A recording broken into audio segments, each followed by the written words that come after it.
અને એમના જીવનમાં હંમેશા સુખ, શાંતિ, સમૃદ્ધિ, સંતતિ બધા પ્રકારના સુખો આવે એવી ઠાકોરજીના ચરણોમાં પ્રાર્થના। હવે બસ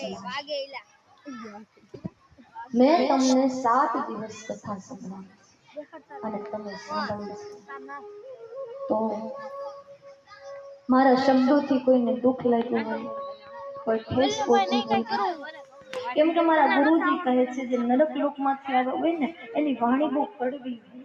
हम जानते हमारी वाणी बहुत कटु है, तो मारा शब्दથી કોઈના હૃદયને ઠેસ પહોંચી હોય, મારા કર્મથી કોઈને ખોટું લાગ્યું હોય અથવા અમારી ટીમ દ્વારા किसी को बुरा लगा हो तो व्यासपीठ ઉપરથી હું તમારા બધાની પાસે ક્ષમા ચાહું છું કે પોતાનું નામ અમથું બાળક સમજીને મને ક્ષમા કરી દે।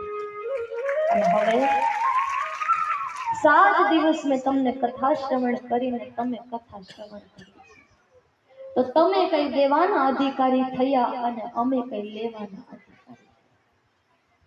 તો હું કઈ માંગવા માંગુ છું, તમે આપશો? हमें आपसे और कुछ नहीं चाहिए, बस તમે લોકો કઈ આપવા માંગતા હોય ને તો બસ મારા વતી તમારા ઈષ્ટને પ્રાર્થના કરજો કે હે પ્રભુ આ પરમેશ્વરી જ્યાં સુધી જીવે ને બસ પોતાના ઠાકોરજીના ચરણોમાં જીવે, એમના गुणगान गाते रहे, दिन प्रतिदिन हमारे ठाकुर जी के चरणों में हम उनकी करीब जाते रहे। बस आवी प्रार्थना, आवा आशीर्वाद आपो मारे, बस तुम्हारा आशीर्वाद चाहिए। आज एक साधु आपके पास भिक्षा मांग रहा है, आशीर्वादों से हमारी झोली भर दो।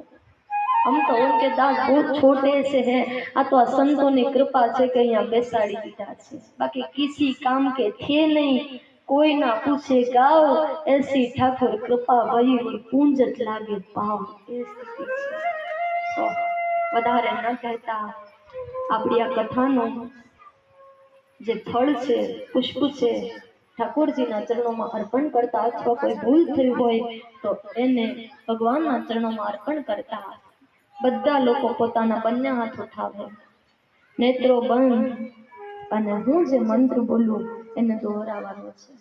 બધા પોતાના હાથ ઉઠાવે। ઓમ